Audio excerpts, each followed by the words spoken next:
Bonjour à tous. Il y a quelques jours, nous avons publié une première vidéo consacrée à l'analyse de la liste électorale provisoire de 2025. Étant donné l'enjeu crucial de la prochaine élection présidentielle, il nous semble quand même essentiel de créer un espace d'échange direct avec vous. À chaque nouvelle vidéo, ou dès que vous en exprimerez le besoin, nous prendrons le temps de répondre à vos questions de façon claire et factuelle, et sans détour. Voici donc une série de questions qui reviennent souvent et auxquelles nous allons répondre dès maintenant. Nous avons par exemple Garvet qui pose la question suivante. C'est la période du contentieux et je pense que c'est le moment approprié d'envoyer toutes les preuves que vous aviez pour confondre la CEI. Merci Garvet pour votre question, que vous êtes d'ailleurs nombreux à nous poser régulièrement. Et vous avez raison, oui c'est bien pendant la période du contentieux que les irrégularités doivent être dénoncées. Et c'est exactement ce que le PPACI a fait. Dès 2023, nous avions relevé près de 3 millions d'irrégularités que nous avions documentées et transmises à la CEI, notamment lors de notre dénonciation officielle du 14 juin 2023. Nous ne sommes pas arrêtés à juste faire des conférences de presse ou à vous dénoncer. Évidemment que nous avons pris le soin d'informer la CEI, nous avons pris le soin d'aller à la rencontre de la CEI, de leur remettre tous les éléments que nous avions relevés pour échanger avec elle. Nous l'avons fait. Souvent j'entends que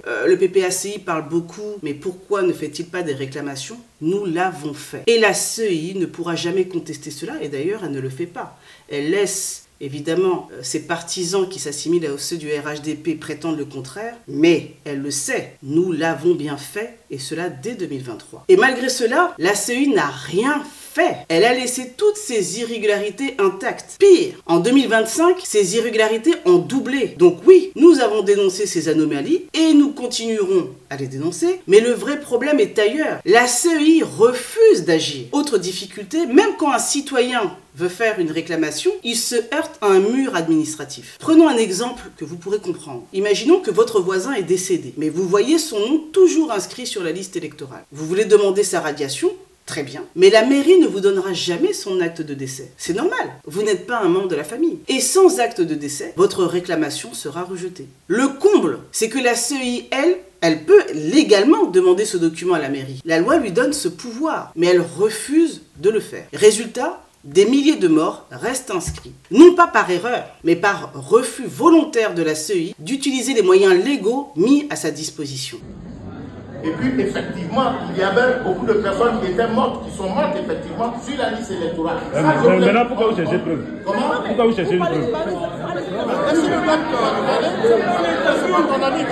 Merci beaucoup. Pire encore, la CEI exige que les citoyens fournissent des preuves que seule l'administration détient tout en refusant d'ouvrir un audit indépendant de son propre fichier. C'est donc un double verrou. On empêche les citoyens d'agir et on refuse de faire le travail que la loi impose. Voilà comment on fabrique un fichier électoral suspect, non fiable et dangereux pour la démocratie. Deuxième question qui nous est posée, pourquoi dit-on que la CEI ne respecte pas l'article 7 du Code électoral? Est-il facultatif ou obligatoire? Alors commençons par le commencement. Que dit exactement l'article 7 du Code électoral? Il précise que la liste électorale doit contenir les éléments suivants, et qui figurent dans le Code électoral. La liste électorale contient les éléments d'identification des électeurs, à savoir le numéro d'ordre, le numéro d'enregistrement unique, nom et prénom, date et lieu de naissance, sexe, profession, domicile, nom et prénom du père, date et lieu de naissance du père, nom et prénom de la mère, date et lieu de naissance de la mère, photo d'identité et enfin empreinte digitale de tous les doigts en code barre. Où est-ce qu'il est écrit que ces informations sont facultatives? Nulle part. Cet article est clair, précis et impératif. Il ne s'agit pas d'une liste à la carte où l'on coche ce qui nous arrange. Tous ces éléments sont obligatoires. Et si par absurdité, on considère que tout cela est optionnel, alors allons jusqu'au bout. Autant faire une liste électorale sans nom, sans prénom, sans photo et sans empreinte. Autrement dit, une liste fantôme. Soyons un peu sérieux. Le problème, c'est que la CEI n'a pas respecté cette obligation. Et au lieu d'assumer, elle cherche à détourner l'attention avec des cas exceptionnels. Des enfants nés sous X, des personnes sans doigts ou des citoyens sans profession. Mais il ne faut pas se laisser berner. Ces cas sont marginaux et encadrés par la loi. Ce qui est en cause ici, c'est une faille généralisée et la décision délibérée d'enrôler massivement, sans vérification, sans recoupement, sans exigence de rigueur. La loi n'est pas une option. Elle est la garantie de la transparence et donc de la souveraineté populaire. Et c'est cela que la CEI est censée protéger, pas contourner. Troisième question qui nous a également été adressée par mail et qui est la suivante. L'application stricte de l'article 7 ne revient-elle pas à exclure les personnes nées sous X, sans mère ou père connu, ou amputé d'une main, ou encore des personnes qui n'ont qu'un seul prénom, alors que le mot prénom est écrit au pluriel dans le code électoral? Évidemment que non, mais soyons honnêtes. Est-ce qu'il y a 6 millions d'Ivoiriens amputés de leurs mains? Est-ce qu'il y a 6 millions d'Ivoiriens qui ignorent l'identité de leurs parents? Poser la question, c'est déjà y répondre. Les exemples agités par la CEI, personnes sans doigt, enfants nés sous X, sont des cas exceptionnels, parfaitement encadrés par des régimes dérogatoires, et ne peuvent en aucun cas justifier une désorganisation à l'échelle nationale. L'absence d'un doigt, par exemple, n'empêche pas l'enregistrement biométrique. Les systèmes modernes, ceux de l'ONESI inclus, prennent en compte les cas particuliers et enregistrent cette donnée comme telle. Le pluriel dans le mot prénom ne signifie pas qu'il en faut obligatoirement 2 au moins. Le droit civil reconnaît parfaitement les personnes ayant un seul prénom. Insinuer le contraire, c'est confondre la grammaire avec le droit. Ne pas avoir une profession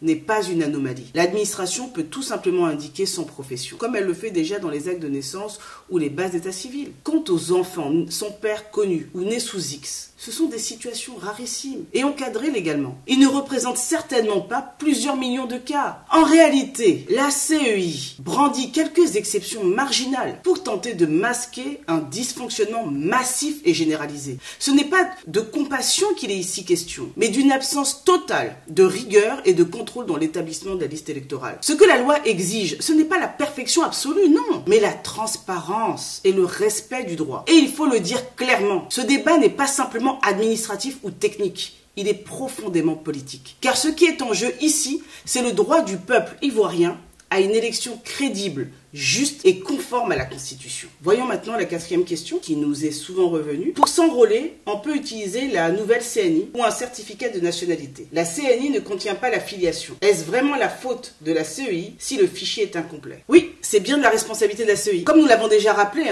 l'article 4 de la loi du 9 octobre 2001 donne à la CEI le pouvoir explicite de solliciter toutes les informations utiles auprès de toutes les administrations du pays. Autrement dit, elle avait l'entière capacité et l'obligation d'obtenir les données de filiation auprès de l'ONESI, des mairies ou des tribunaux. Si elle a choisi de ne pas le faire, alors elle engage pleinement sa responsabilité. Alors, est-ce que tout le monde a compris bien cette étape? Il est bon de le préciser, je vais reprendre. Alors, quand le requérant arrive, en principe, je vous explique, quand le requérant vient avec sa carte nationale d'identité, nouvelle formule, le nom des pères et mères ne sont pas inscrits au dos. Donc, on demande au requérant d'envoyer l'extrait de naissance où sont mentionnés les noms de ses pères et mères. Et nous vérifions et nous remettons à l'agent formulaire qui va se charger de remplir le formulaire. Il n'est pas obligatoire d'avoir un extrait d'acte de naissance pour se faire enrôler. L'extrait d'acte de naissance ne fait pas partie des pièces pour se faire enrôler. Quand le citoyen vient avec sa carte nationale d'identité, il n'est point besoin de lui demander un extrait d'acte de naissance. Le fichier est incomplet, non pas par manque d'informations disponibles, mais parce que la CEI a refusé de faire les vérifications nécessaires alors qu'elle en avait les moyens, le droit et le devoir. Alors bien sûr, vous allez voir, elle brandira sûrement le décret du 5 septembre 2024 qui fixe les modalités de révision de la liste électorale. Elle vous dira que ce décret prévoit qu'un électeur peut s'enrôler avec une CNI en cours de validité, un récépissé d'enrôlement de l'ONESI ou un certificat de nationalité. Elle le fera. Mais ce que la CEI ne vous dira jamais, c'est que ce décret a été élaboré sur sa propre proposition. Oui, c'est la CEI elle-même qui a proposé ce texte. Regardez bien le décret. Il est écrit sur proposition de la CEI. Donc si ce décret est insuffisant pour garantir le respect de l'article 7 du code électoral, la CEI ne peut s'en prendre qu'à elle-même. Et le plus grave, c'est que même avec la nouvelle carte d'identité, la CEI avait un moyen simple d'obtenir la filiation des électeurs. Il lui suffisait de transmettre à l'ONESI le numéro NNI qui figure sur la CNI. En retour, l'ONESI peut fournir la filiation complète du titulaire. C'est un processus normal qui peut être utilisé. Alors la première étape, c'est l'identification. Il faut identifier le citoyen dans un état donné pour qu'il puisse remplir les conditions d'exercice de ses droits dans l'État. Tant que le citoyen n'est pas identifié, il ne peut pas exercer ses droits. D'où la nécessité de l'identifier. Mais là Là encore, la CEI a préféré ne rien faire. Elle a choisi l'enrôlement à la chaîne, sans croisement, sans contrôle, sans vérification, pour ensuite se cacher derrière des pièces incomplètes qu'elle avait pourtant les moyens de compléter. Et puisque la CEI aime parsemer ses réponses de locution latine, croyons que ça la rend intelligente. En voici une qui va parfaitement. Nemo auditur propriam turpitudinem allegans. Tous les juristes la connaissent. Nul ne peut se prévaloir de sa propre turpitude. En clair, la CEI ne peut pas proposer des règles, les appliquer mal, puis prétendre qu'elles sont à l'origine des dysfonctionnements qu'elle a elle-même provoqués. Voyons maintenant une question qui nous a été posée par Ricky Sanogo. Je le cite, « Je vous remercie pour cette analyse pertinente. Une question subsiste néanmoins. Ces 6 millions d'erreurs d'écriture sur la liste électorale, depuis quand sont-elles présentes ? Or, entre 2011 et aujourd'hui, seulement 3 millions d'électeurs se sont ajoutés à la liste. Pourquoi le PPACI, ex-FPI, alors au pouvoir et majoritaire, n'a-t-il pas engagé de mesures correctives pour résoudre ce problème ? Je serai reconnaissant de votre éclairage sur ce point. Merci. Merci Ricky Sanogo pour cette question. D'abord, appelons les choses par leur nom. Il ne s'agit pas d'erreur d'écriture, mais bien de 6 millions d'irrégularités et de fraudes électorales. Ce n'est pas une coquille, c'est une alerte démocratique. Ces anomalies sont bel et bien présentes sur la liste électorale provisoire de 2025. En 2023, elles concernaient un peu moins de 3 millions d'électeurs. Ça veut dire quoi ? Ça veut dire qu'en 2 ans, le chiffre a doublé. Et ce n'est pas une estimation hasardeuse. Ces données viennent du fichier officiel transmis par la CEI elle-même. Alors que s'est-il passé entre-temps ? Ce n'est clairement pas le fait des électeurs, car seulement environ 600 000 personnes ont sollicité une modification de leurs données personnelles. Il est donc mathématiquement impossible que 3 millions de citoyens aient soudainement oublié l'identité ou la date de naissance de leurs parents en 2 ans. Autrement dit, la manipulation du fichier électoral ne vient pas des électeurs, mais bien de l'intérieur de la CEI. Et c'est à elle de s'expliquer. On ne parle pas ici d'un vieux fichier bricolé en 2011. C'est pas ça. On parle d'un fichier manipulé entre 2023 et 2025, à une époque où la CEI disposait pourtant de tous les moyens technologiques, humains et financiers, notamment un budget de 27 milliards de francs CFA pour faire un travail propre et rigoureux. La Commission électorale indépendante est consciente de l'importance et de la délicatesse de sa mission qui lui a été confiée par le constituant et le législateur, et de son impact sur la paix et la cohésion sociale. En conséquence, son objectif est de produire, conformément aux dispositions légales, une liste électorale propre et crédible pour un processus électoral transparent et fiable, gage d'élections apaisées pour la stabilité et le développement de notre cher pays. Alors non, la CEI ne peut pas se cacher derrière les failles du passé pour excuser ses fautes présentes. Les faits sont là, les chiffres sont là, et la responsabilité est clairement identifiée.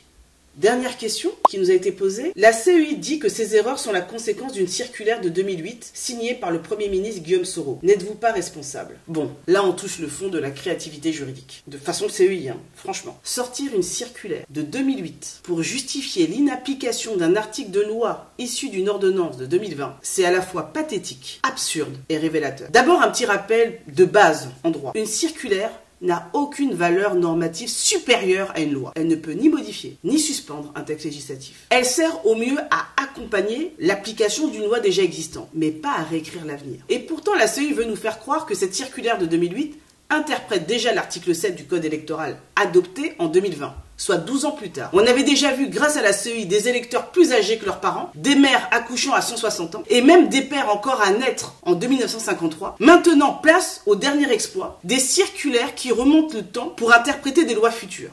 Soyons sérieux. L'article 7 du Code électoral, dans sa version actuelle, est clair, impératif et issu d'une ordonnance du 8 avril 2020. Rien dans le droit ni dans la logique ne permet de justifier son inapplication par une circulaire antérieure à l'ordonnance de 2020. Rien. C'est une tentative de diversion et elle est aussi maladroite que grossière. La vérité, c'est que la CEI cherche désespérément à justifier l'injustifiable. Un fichier électoral truffé d'anomalies, d'usurpations, de doublons, de morts et de miracles biologiques. Et ce qui est plus grave encore, c'est qu'elle tente de maquiller ses manquements en fabriquant elle-même de fausses explications via son site Alert Fake News, qui semble devenu, ironie du sort, un vrai générateur de fake news. Sèvres de son côté reste du côté du droit, des faits et du peuple, et appelle tous les citoyens à rester vigilants, pacifiques, mais fermement mobilisés pour exiger ce qui leur revient. Une liste électorale crédible, conforme et digne d'un état de droit. Voilà, vous avez été nombreux à poser des questions, à chercher à comprendre, à demander des clarifications, et c'est une excellente chose. Car la démocratie, c'est aussi cela. Comprendre pour pouvoir choisir, s'informer pour pouvoir agir. Nous espérons que ces réponses vous auront permis d'y voir plus clair et surtout de mesurer l'enjeu immense que représente l'assainissement de notre liste électorale. Ce combat n'est pas celui d'un parti politique, c'est celui de tous les citoyens qui veulent une élection transparente, crédible et juste. Et ce combat, il ne se mène pas seulement sur les réseaux, il se mène dans les commissions locales, dans les réclamations, dans la vigilance quotidienne. Alors restons mobilisés, solidaires et déterminés, parce que le vote du peuple ne se marchande pas, ne se trafique pas, ne se vole pas. À très bientôt pour d'autres réponses, d'autres vidéos et surtout d'autres actions. Le combat continue ensemble.